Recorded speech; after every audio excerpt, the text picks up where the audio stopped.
Pero yo creo que cuando acabé Blackwood, que es una película que rodé para un estudio hollywoodiense y digamos que es una película completamente internacional, con capital de fuera y con... Hay algo que cambió en mi cabeza para... No sé, iba a decir para siempre. Iba a decir una cosa labrable en mármol. Sí, ¿no? El epitafio, ¿no? Una cosa de epitafio, ¿no? De dejarlo ahí. Pero sí que notaste... ¿Fue un clic para ti? Sí. Porque dediqué una cantidad enorme de energía en que las cosas no estuvieran mal. Y no se puede dedicar energía en que las cosas no estén mal. Se tiene que dedicar en que estén bien.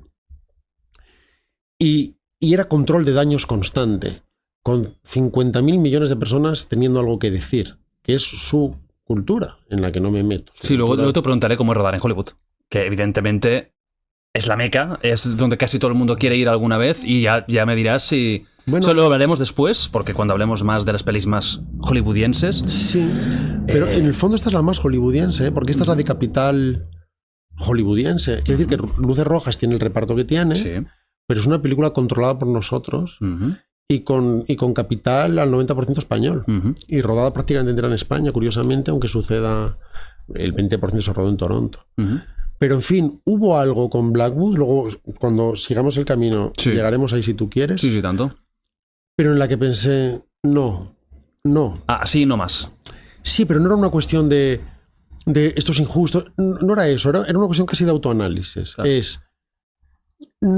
Nunca sabes si algo va a tener éxito o no, no tienes ni idea. Nada te procura esas garantías.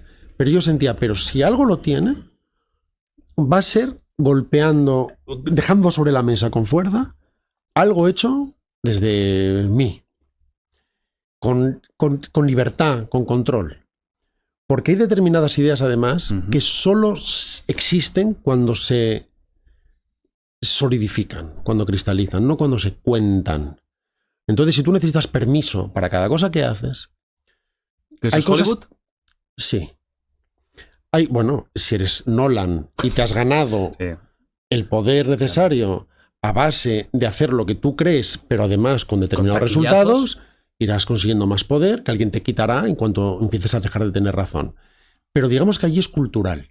Allí lo cultural no se trata de insultar, no se trata de eso. Allí lo habitual, si te interesa el proceso y quieren a un director, es decir, si están buscando un director de verdad, lo habitual no es darle un guión y decir, ruédame esto que tú eres el rodador. No es así. Generalmente le darán una versión de un guión que puede mostrarse por primera vez, para ver si le interesa. Y si le interesa, empezará él a desarrollar el guión en la dirección que considere que tiene que ver con sus inquietudes o con lo que quiere narrar. ¿Eso está bien? Eso está bien. Pero eso está lleno de injerencias, lleno de presiones sobre lo que nos convendría, y opiniones constantes. Entonces tú no desarrollas ese guión y dices, pues esto es lo que quiero hacer. Sino, pues va a haber que buscar un guionista, tú trabajas con el guionista, entonces ya no estás escribiendo, sino que estás diciéndole a un pintor cómo tiene que agarrar el pincel, que no se parece. No es lo mismo. Pero bueno, tratas de hacer todo eso, avanzas, y eso no llega al estudio, sino a los productores, antes de que llegue al estudio. Y los productores dicen, bueno, queremos leer esto primero porque conocemos al estudio, y así podemos ver qué cosas pueden ser problemáticas a priori, por si... Entonces tú haces lo que sea y llegas a los productores que tienen 1000 cosas que decir y tú empiezas a pelearlas. ¿Y qué las van a decir? Las van a decir, sí. Las van a decir. No va a sonar la flauta. Bueno, esto es viejo como el mundo y para ellos es la forma de hacerlo y han hecho películas maravillosas también así. Esto no es un juicio, esto tiene que ver con la... Sí, la forma de trabajar que tienen ahí. Y con la introspección es, ¿tú dónde te mueves bien? ¿En qué circunstancias? ¿Cuándo sacas lo mejor de ti mismo y cuándo no? ¿Tú cómo te puedes expresar? Pues uno tiene esta respuesta, otro tiene esta respuesta, otro tiene una tercera respuesta o no tiene ninguna respuesta. No hay respuestas de correcto y falso, sino quién eres tú, tú cómo funcionas, qué eres capaz de hacer tú. Eres músico de estudio y te dicen, tócame esto, hazme un riff, este es el tema, escuchas el blues, que está así, haces una maravilla porque eres un súper virtuoso y te vas a fumar. O eres alguien que compone, tienes pues no sé lo que eres, lo que seas, hazlo, y si eres muy bueno en eso, no tengo nada que decir. Tienes una casa más grande que la mía, enhorabuena. Bien, Y después, cuando has pasado todo eso y te das cuenta que muchas cosas que habrías hecho son de consenso, porque dices, vale, creo que esto sería interesantísimo que la contrarréplica fuera esto. Es contraintuitivo, es raro, es loco, va a ser divertido, pero alguien empieza a arrugar la nariz. Ya, y no crees que... Ya, pero no, creo que... Te pongo ejemplos, luego todo esto es más complejo, y llega un momento en que la contrarréplica está bien. Pero le parece bien a él, le parece bien a ella, te parece bien a ti, y vas avanzando con consensos de... Y eso es una energía enorme para controlar daños, para que esto no sea una mierda. O sea, que en Hollywood muchas pelis se hacen en los despachos. Bueno, no es en los despachos. Bueno, despacho, llámale en el apartado con los productores, no tanto de una mente creativa que lo hace todo. No. Y claro, si es Fincher... es otra cosa. Bueno, claro, una superestrella se lo puede permitir. O sea, y cuando hablamos de Hollywood, también estamos hablando de Goodfellas, ¿no? Claro. Y también estamos hablando de 2001, que se hace con el dinero de la Metro. O de Megalópolis ahora, de Coppola.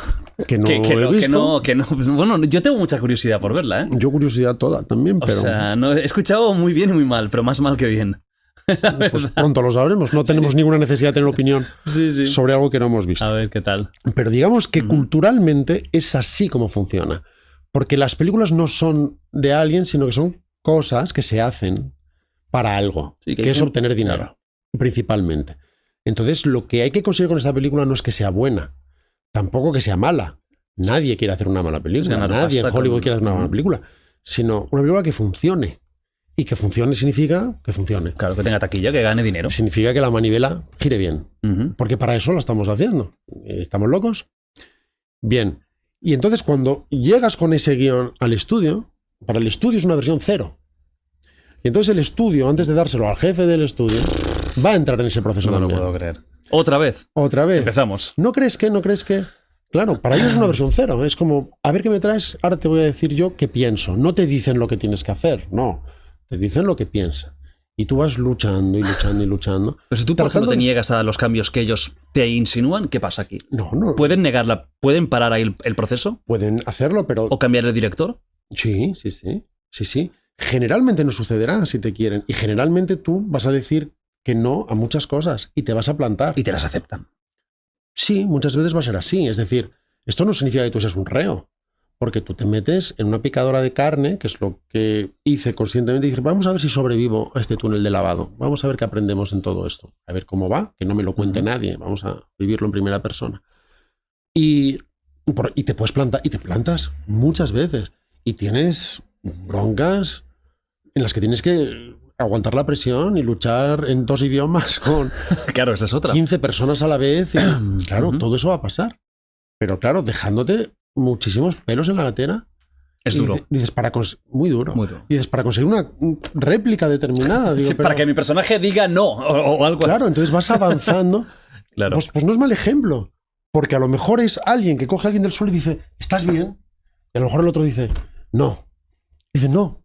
Que no diga que no. Porque entonces puede parecer un cobarde. Que diga que sí. Porque quiere hacerla sentir tranquila. Y dices... Uno puede decir que sí, pero no sé, es contraintuitivo. Es interesante, ¿no? Que diga, ¿estás bien? Y el otro que diga, no. Y sigan adelante. Es interesante, ¿no? Que digan no. Y aún así, venga, vamos allá. O sea, todo tienes que justificarlo 25 veces hasta que lo aceptas. Y luego llega el rodaje. Los actores. La luz verde, has peleado, te has ido, la película se va a hacer por un determinado dinero. Tú dices, no, necesito esto para poder construir tal. Si no lo hacemos, ya pues es lo que hay. Y dices, bueno, pues no pasa nada, nos vamos. Bueno, pues... estás jugando también. Bueno, claro, hay que jugar, juegas duro. O sea, tú recibes duro, juegas duro, tú no puedes más con ellos no pueden más contigo, hablan con tu agente, a ver si la gente te doma, tú hablas con tal, te dicen, es duro. Y tú dices, sí. O sea, que todo es un vodevil esto. Sí. Esto es Babilonia, pero... es primera y es duro. Es duro. Entonces es un trabajo mando en plaza y más te va... Desde luego no piensas nunca en lo que es justo o injusto, porque eso te saca de la carrera en el acto. No tienes casi ni tiempo. Tú tienes un objetivo y dices, vamos a ver qué sacamos de aquí. Vale, empezamos rodaje. Llega el rodaje. Y entonces tú puedes tener al productor aquí. Y lo primero que dices es, no, quiero un monitor para ellos allí. Pero de repente te puedes encontrar con que te hacen preguntas. Claro, un productor en general igual que en publicidad un producer, un cliente o un creativo, te puede decir cosas, que es donde más les gusta decir cosas, en la primera fase, que es la escritura, o en montaje. En rodaje es más difícil, porque es muy difícil que un productor diga, vas a poner un 70, ¿no crees que sería un 50? Porque generalmente no sabe que es un 70, no sabe que es un 50 por razones naturales. Ahí no se sienten cómodos. A alguien lo que le gusta es que otro pinte la rendición de Breda y llegar él a decir, ¿y si le quitamos 2 lanzas? Eso es donde uno se siente seguro, porque ahí puedes jugar a pintor, porque otro ha corrido los riesgos. Sí. Quitas la técnica, que es lo complicado. Y ahora dices, y ahora ponme más rojo ahí. Ajá. Y luego ya le dices a alguien, ¿ves ese rojo? He sido yo. Esa fue idea mía. Bueno, eso es normal y también es natural, ¿eh? Ajá. O sea, todos hemos sido ese capullo en otras circunstancias de la vida. Y más si pones pasta. En otras, claro, o sin ponerla, o porque tienes...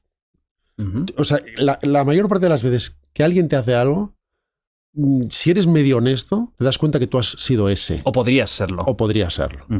Y ya está, pues te lo apuntas y la próxima vez o bien decides no ser capullo tú, o decides no llamar capullo a ese, porque entonces a lo mejor no es que sea capullo, sino que entiende. Pero el productor está también en rodaje y están ahí. Aunque no digan nada, están ahí y molestan. Si no entiende algo, claro, para mí eso era inaudito. Es como yo rodando, pero ni siquiera la primera vez. Era instrucciones, hablo con el actor, no quiero saber nada de nadie. Ya está, o sea, estamos en... Y no doy clases, y no aclaro dudas...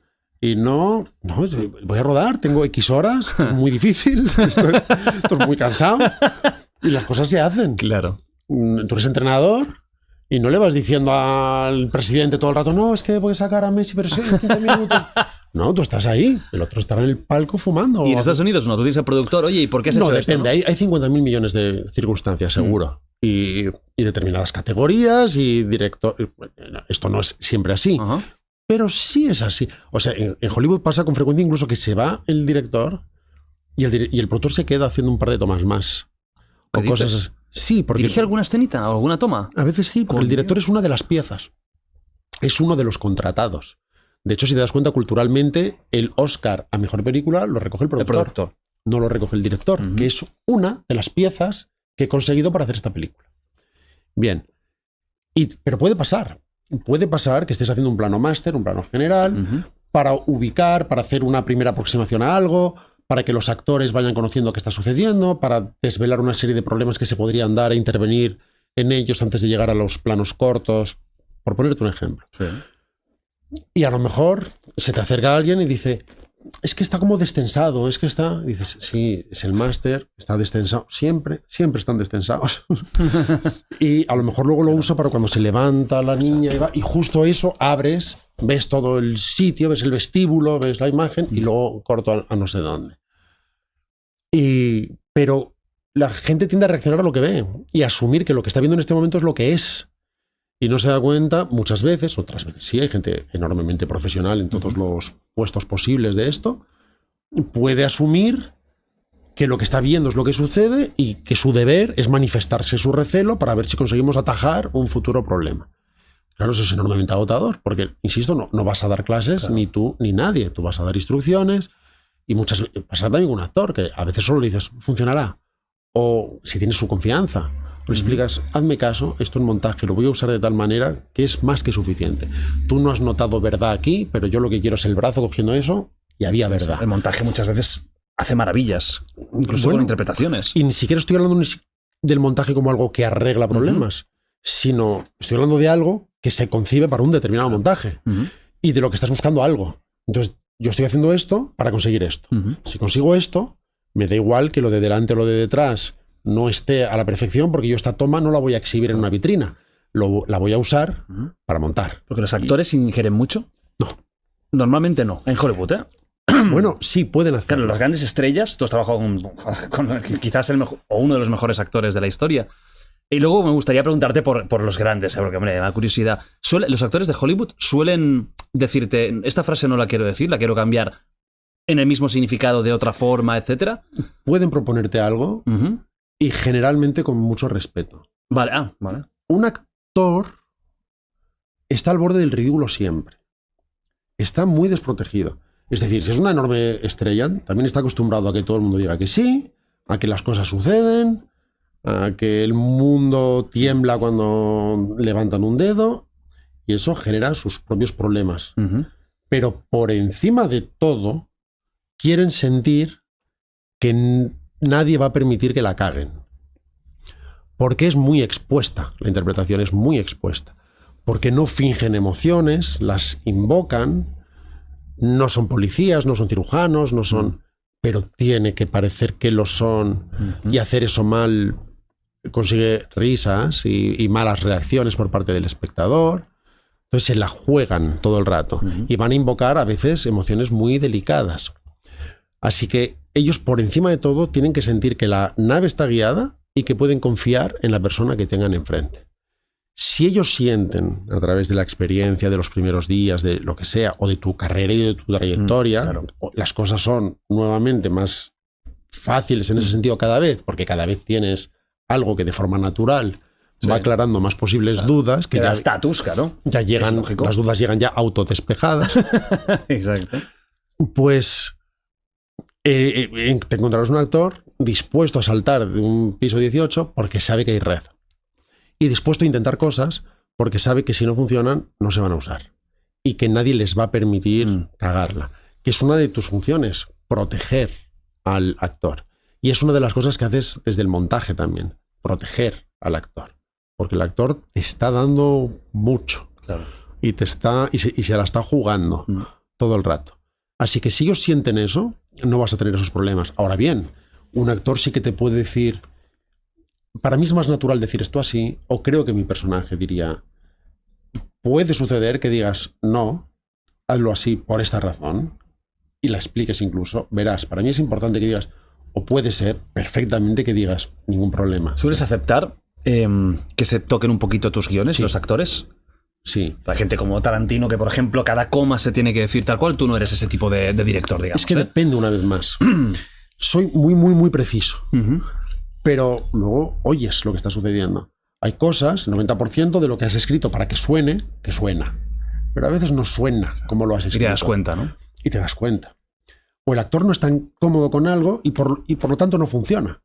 Entonces, a veces esa alteración puede ser técnica. Y es... O puede ser una inspiración del momento. Y de repente ha surgido no sé qué. Y es brutal. Que tiene fuerza. O no lo dice, pero en la mirada está todo. Y de repente montas eso porque la mirada contiene eso. Goodfellas, ¿no? De Funny How fue una parte improvisada.